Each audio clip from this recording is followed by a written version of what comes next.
Hello, everyone. Welcome to Special Delivery with FarEye. My name is Judd Marcello. I'm the Chief Marketing Officer for FarEye, and I'm going to be your host for this show. And we're going to see you every last Thursday of every month from here on in.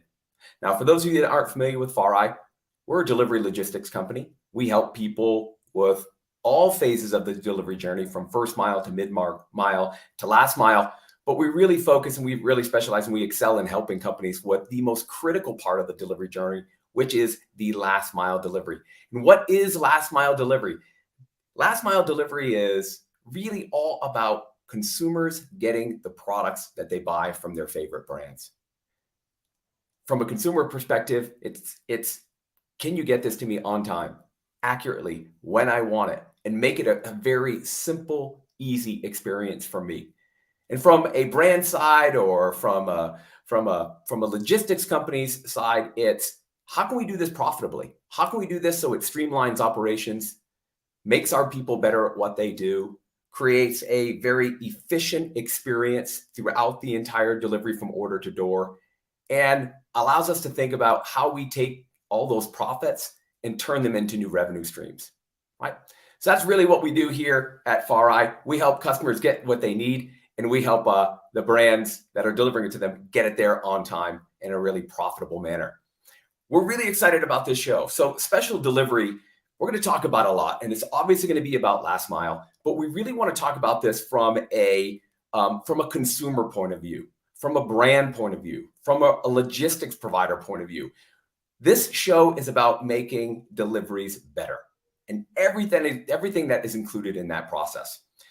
FarEye's been around for about 7 years now, 7 or 8 years now. We're a global company. We've been solving the last mile challenge in all regions around the globe, Asia Pacific, throughout the EMEA region, and in the Americas. Last mile is a complex part of the journey, right? Why? It's the most costly, and it's the most intricate in terms of getting that package out to the consumer. And every region around the globe is a little bit different in how logistics work and how deliveries work. So, our experience here, we feel, is something that we can provide you in form of knowledge and education and help you make deliveries better for your company and for your customers. Okay. So, new show for us. So, we've got so many things to talk about, a long list of things to talk about. But each week, what I want to make sure that we do is we make sure that you're in tune what's happening out in the market. And we're going to be talking about the headlines in the industry that are impacting the entire industry and may also be impacting you. We're going to bring some guests onto this show. Sometimes it'll be FarEye people. We've got somebody from FarEye today. I know you're going to love spending time with him. And we'll also start to bring in the brands that we work with. And we'll bring in other thought leaders and other known entities throughout the industry so that they can share their knowledge with you. Because remember, this is all about making deliveries better for you. And, the way we look at last mile is we think about the first rule of last mile as delivering a superior customer experience. If you deliver a superior customer experience, that means you're making your customers happy. You're focused on brand loyalty. You're focused on customer satisfaction, NPS, making that customer happy and sticky and stay with you every time they need to make a purchase of a product that you sell. Okay? We're big believers in that first rule, superior customer experience. We're also big believers in that if there was a second rule or a 1B to the first rule, it would be about making sure that your back-end processes for delivering those products, all the logistics involved, syncing with your supply chain, managing the delivery throughout all the stages and all the different journeys, is as profitable and as efficient as it can be, right? Because superior customer experiences are great if you're serving the customer in a way that makes them sticky, fantastic.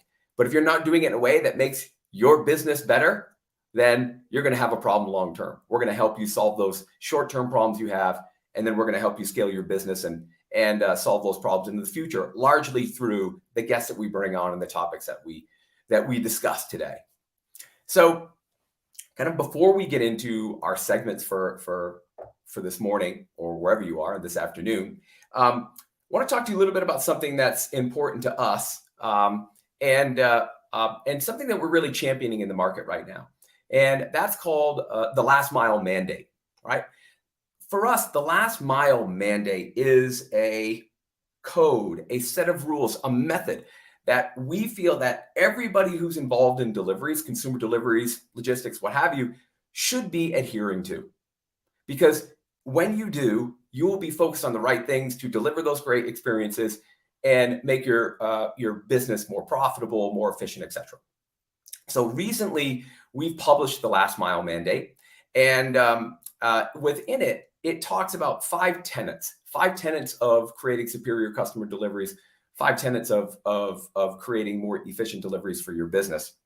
And what's interesting about the mandate is we spent a lot of time working with people in the industry, listening to what their challenges are, hearing about what they're dealing with every day, and we brought those into this thinking.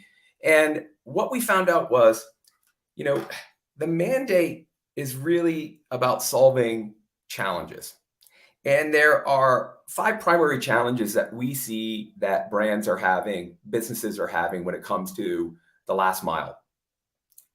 And these five challenges are really what we're going to be talking about each and every show. We want to go deep into these challenges and make sure that we're getting to the heart of them, understanding them from your point of view, and discussing solutions together, right? Discussing solutions together about how we can solve these challenges. The challenges that we find are most prominent: routing, consumer demands being placed on B2C brands, what have you, omnichannel fulfillment, sustainability, and returns, right? This is where the frustration is. How do you get each of those five challenges right? How do you solve them, right? That's what we're going to talk about. So we'll hit on that today. And then we'll also talk about the five tenets or the five pillars of the last mile mandate. And I think it's worth sharing here, just in summary, because again, these are the topics that we feel are important based on what we're hearing in the market. We're going to continue to discuss with all of you on special delivery. So the five pillars of the last mile mandate. Number one, dramatically simplify the complex last mile. Okay, last mile is the most costly and the most complicated part of the delivery journey. It's recent studies say that 52% of all costs in a delivery journey, first, mid, and last mile, come within the last mile. That's what we're going to help you focus on. Simplifying that complex journey, reducing the cost of deliveries. Make everybody happy. Okay. Second pillar of the last mile mandate: improve customer satisfaction, customer loyalty, customer NPS. Again, delivering superior customer experience is the first rule of last mile. Happy customers, happy business. Third thing is delivering a unique, cohesive brand experience. One of the crazy parts about delivery, especially when delivery goes wrong, is if you're a consumer, we all get packages, we're consumers. If you get a delivery and it's quote unquote wrong, you want to blame the brand. Sometimes it may not be the brand's fault. Sometimes it may be the outsourced fleet that they're using and there's a disruption in a partner service, right? So what's really important is, even though you may not be responsible for the actual delivery and dropping something on somebody's doorstep, as a brand, you are responsible in the consumer's eyes. So it's really important that you have the ability to manage, control, right? Dictate what that entire brand experience is. The fourth pillar is delivering new and differentiated offerings.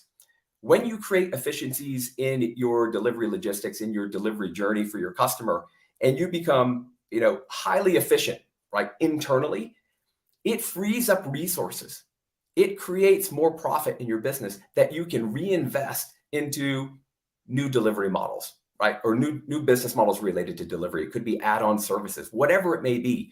But if for your business to grow, not only can you become great at deliveries, the resulting benefits from a profitability and efficiency standpoint, you can reinvest back in your business. That is critically important when you think about scaling.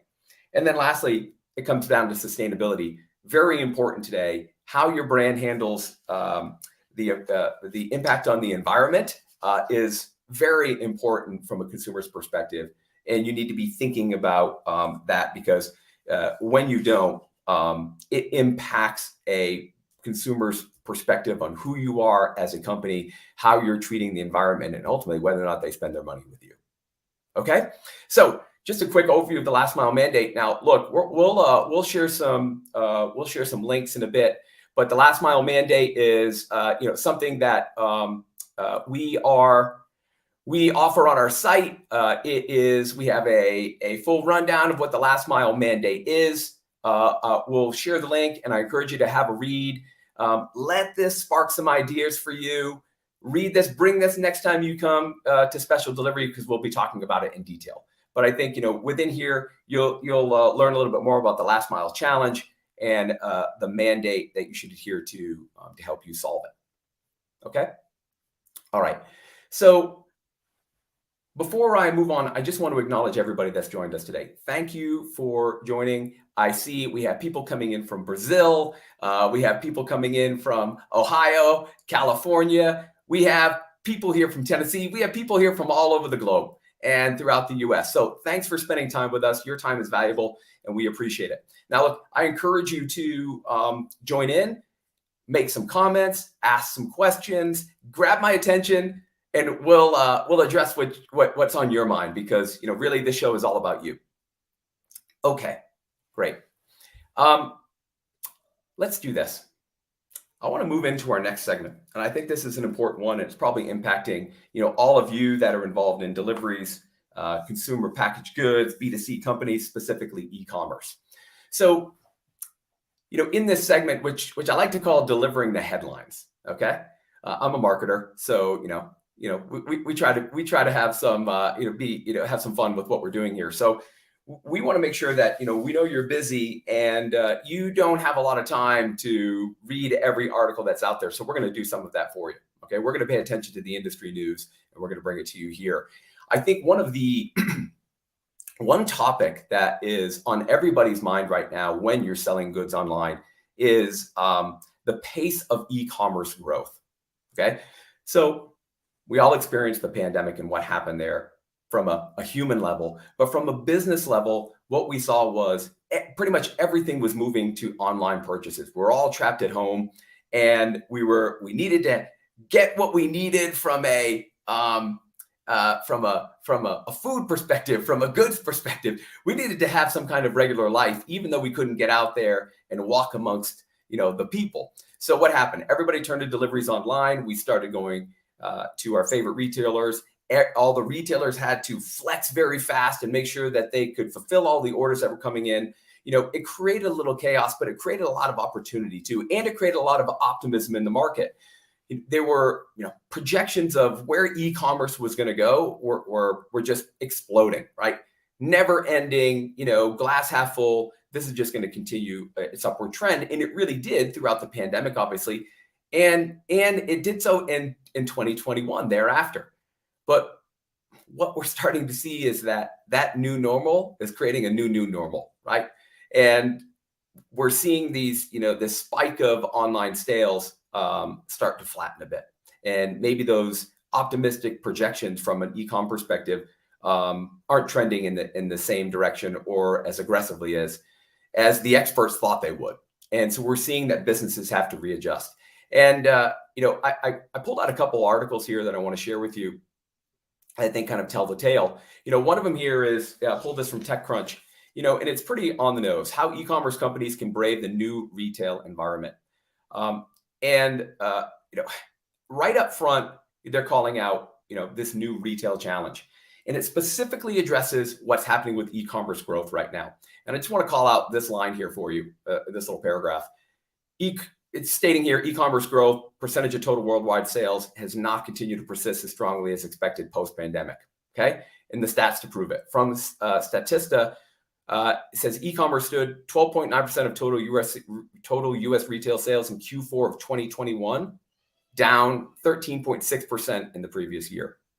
Okay, I think that in and of itself just tells the story of what's happened with the optimism, right? And now companies that bet the farm, and we'll talk about one company that did place a bet. Companies that bet the farm, so to speak, on these aggressive projections are now realizing that, hey, look, we have to make new corrections in our business, and they're going to be significant for a while, and we have to rethink how we're serving the customer and how we're setting our business up for success and growth into the future. Now, one thing about this headline here I like is really the subhead here, where it just talks about building stronger brands. And when we go back to saying the first rule of the last mile is superior customer experience, this is really important. Okay, so one of the other articles I said where somebody is making a strong bet in the market on this is Shopify, and I just want to call out Shopify for a minute, not to take them down, but to use them as an example. Shopify is an e-commerce company. They were one of the ones that said, "Hey, this is never going to slow down from a online selling perspective. We're going to ride this as much as we can." Where they're and obviously the negative impact on their business is significant. They just announced a 10% layoff of staff, and they're having to rethink what they do from a go-to-market perspective and projections, in terms of customer growth through online sales. What's funny here is, their CEO actually said, "We made a bet, and we made a bet that this trend was going to continue," and that bet didn't pay off. He actually said that on his earnings call yesterday, and I think a lot of companies are feeling that way. And one of the things that's happening is companies are starting to think, okay, the projections aren't going in the directions that we thought they were. What are we going to do about that? How do we need to respond externally from a consumer perspective, but more so internally? And right now, what are they talking about doing? Reducing costs, becoming more efficient, right? That technology that they were going to build in-house, they may not have the time and resources to do that. They're going to have to look to experts to come in and provide them software solutions that help them reduce profits, manage their delivery experience, and best serve the bottom line while they think about what needs to happen from a market macroeconomic perspective, and to growing the top line. So this is being felt right now by a lot of companies that are where e-commerce growth is really important to their own personal growth trajectory, and the knock-on effect on that deliveries have, from the knock-on effect of like how they serve deliveries going forward. So, e-commerce, it's not dead. This isn't like the death knell, what's happening right now. It's a correction. And a lot of factors go into this, but what customers should be what brands should be thinking about right now is not, hey, sky's falling. This is the dip. How do you invest in the dip? How do you invest in resources in the dip? How do you invest in profitability? How do you think long term? How do you think working with partners that can help you grow and can work with you as you scale your company? That's what's important right now. Okay, another hot topic for us in the industry. Okay, cool. We'll share some of these links afterwards so you can read the stories yourself. All right. Next segment, what I'd like to do is bring Jorge on. Jorge Lopera is our VP of Latin America. We are a global company. We serve customers around the globe. We help them with their deliveries everywhere. Jorge is an expert on global delivery strategy, and he specifically focused on Latin America for us. And I wanted to bring him in here today because whether or not we have people on the call that have business specifically in Latin America, I've seen some of the brands that are joining us today. You're global brands. And so your challenges in one region are different than your challenges in the other region. And we want to talk a little bit about some of the challenges that we see in Latin America and how we're helping brands solve those. Jorge, thanks for joining us today. Thanks for having me, Judd. Hello, everybody. Great. Hey, Jorge, look, why don't you tell everybody what you do and then give us a little kind of overview on how we look at global deliveries, and then we'll dive into Latin America. Yeah, absolutely. Thanks, Judd. So my role, as Judd mentioned, I'm leading the growth strategy for Latin America. We certainly see a tremendous opportunity in the region, just given by the growth rates that we've been experiencing over the last 5 years, which is about 16%. Consumers have really taken hold to buying online, and this is really evident by what we're seeing in growth rates within Ecommerce. So these are folks buying things, with their mobile device. And so that's really spurring a lot of movement across the entire supply chain, really how to get goods quicker in from Asia and other parts of the world, how to really manage omni-channel inventory visibility, and then how to really begin to develop a final mile strategy that's going to lead to enhanced service levels that we're accustomed to seeing in the US and many parts of Europe. As far as FarEye in general, as Judd mentioned, we're a global organization. We currently operate in 30 countries. And that really gives us a tremendous amount of experience in solving really regional challenges. Our roots really come from Asia. And so a lot of the things that we are currently encountering, for example, in Latin America and other parts of the world, are really rooted on being able to deliver goods from one place to another and be able to do it accurately, reliably, and at the lowest cost possible. And so that's really rooted in the DNA of the organization, really looking to solve problems, understanding that it's not one size fits all, and understanding that the landscapes are quite different across the world. So a little bit about what we do as far as being able to solve some of these challenges, but certainly happy, Judd, to get into anything specifically around Latin America. Yeah, look, I think it's great context, how you started out there, like being able to provide a consistent service to brands throughout the globe, right? Relative to what the complications are in their market, that's kind of like what we're here to do. I would be really interested to understand like what makes Latin America different, right? From in a last mile context, in a delivery context. Yeah, absolutely. So I'll kind of start look at the challenges first, but certainly, from challenges, there's always opportunities that arise from them. So really, it's really hard to do delivery across Latin America. I think it's really rooted on just some fundamental principles around address quality, right? I think a lot of us take for granted. We live on 123 Main Street. It's pretty easy to find us via our Google Maps, and it's pretty easy to use address validation when you're ordering online. Latin America is really not that at the moment, right? It's certainly being able to identify where you're supposed to make a delivery and really minimize the effort that carriers have to make in order to find your home. Yeah. And so we certainly do a lot of work around address quality, geocoding, leveraging machine learning, and really other attributes of the platform to be able to drive more efficiency, which in effect, right, creates more capacity and allows us to deliver that consistent experience. The next one is really around infrastructure challenges. Not every place is easy to get to. So being able to understand what roads are safe, what roads are not, being able to really navigate across the country is really a big challenge that we try to solve for and where we help our clients across the region every day. And then lastly, security. You can't deliver to every address at all hours of the day. So being able to intelligently position resources to deliver in areas when it is safe is certainly a top of mind concern for many of our customers. And so many of the meetings that I'm in really talk about these three areas. And then obviously there's the things that impact the consumer experience, right? Having visibility, influence, and control of their delivery each and every time are certainly becoming much more commonplace and much more frequent requests of our customers. Having the ability to respond to changes that happen, right? Life happens. Sometimes you're home, sometimes you're not. And obviously with some of the things I mentioned around security and how that delivery is executed become much more paramount.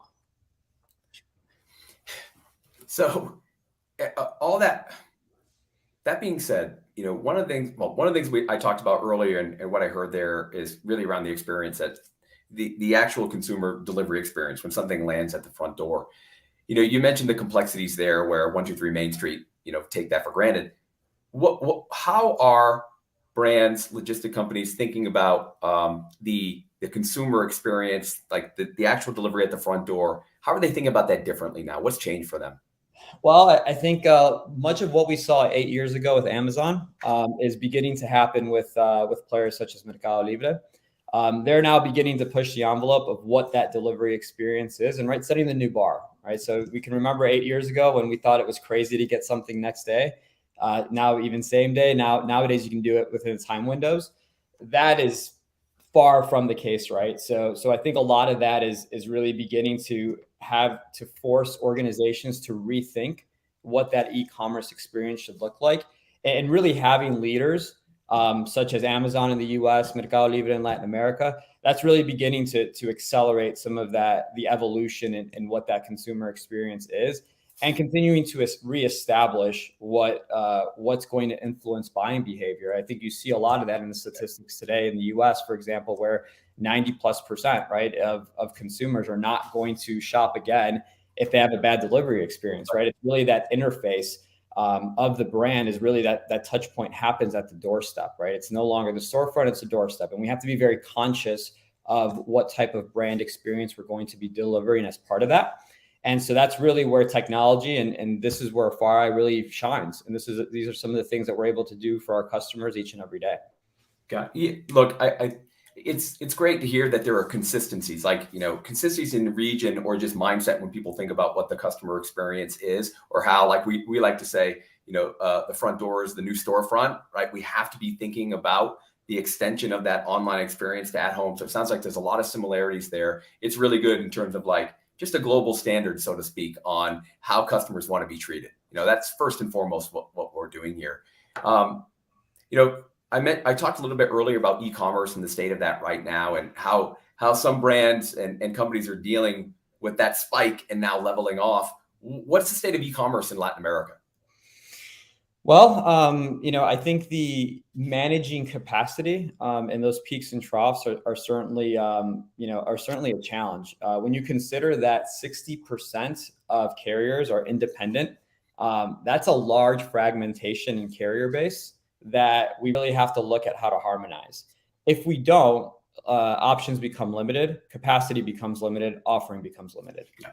And so those are really a lot of the folks that we're talking to, retail and on the logistics side, they're all asking, hey, how do we integrate with gig? How do we integrate with different carriers? How do we intelligently orchestrate deliveries across all of these fleet categories and have SLA, have cost in mind when doing so? Yeah. And so right now, it's really kind of some of the challenges we recently saw with the pandemic. But these are things that are much more commonplace, and really establishing that infrastructure and establishing that intelligence to work across fleet categories is top of mind. And we're beginning to see folks ask about things like mobile depots, where we can just start positioning trucks with products so people can come and we can start integrating, bikes and walkers and motorcycles and such. So it's the opportunity is really there for us to do some unique things. And I always like to say, the term of I've seen that movie before. That's a lot of what's happening, right? I think we experienced that in Asia. We obviously saw that in the US. Europe is obviously, much more dense geographic makeup. So really proximity of delivery radiuses are much shorter there. But certainly it's pretty exciting. As you can tell by my enthusiasm, I'm very motivated to be part of the region and to really help solve some of these challenges. And so I think there's a tremendous amount of opportunity. Yeah, thank you, Jorge. Thanks for that perspective on Latin America. We're certainly going to keep our eye on that and see what we can do about helping promote better customer experiences down there and making this whole delivery journey a hell of a lot easier for brands there. Jorge, thanks. I appreciate your time. We've got a couple minutes left in our quick 30-minute show, and on the way out, the way I'd like to end each show is really by sharing the last word on last mile with all of you. Something to think about until we meet again in a month. And today's last word on last mile is returns. Okay? Like returns. Returns are a critical part of the delivery process. And most often, I think if you're a brand, you're thinking they're a real pain, because returns means something didn't go right. That said, we have to think about returns as part of the customer experience. And if you're a brand right now, B2C brand, you're already thinking about the holiday season coming up, right? Christmas in July, as they say. So, that holiday season is coming up fast, and you need to have a really strong plan for returns. According to the Institute of Supply Management, 78% of consumers consider the quality of returns before they even make a purchase with a specific brand or vendor. That is significant, right? And also they say 30% of all products that are bought are returned. Don't count returns out. What are returns? They're deliveries in reverse, okay? Make sure that you're prioritizing returns in your delivery journey and already thinking about how making returns either a differentiator for you or an easy process on the consumer when something doesn't go right, whether that's your fault or theirs. Okay, we'll talk more about returns in our next episode. It's going to become critical as we move into the holiday season. But look, this is our first episode of Special Delivery. Oh man, I'm already thinking about ways that we can make this better for all of you and make it more informative and provide more value. We're going to go back into the studio. We're going to go figure that out. We're going to come back and see you in 1 month, next Thursday the last Thursday of next month in August. We will see you then. Until then, visit our website, getfareye.com, download the Last Mile Mandate, get educated, and come ask us some questions. We'll be happy to provide you some answers. Thanks to everybody that joined around the globe, and we'll see you again soon.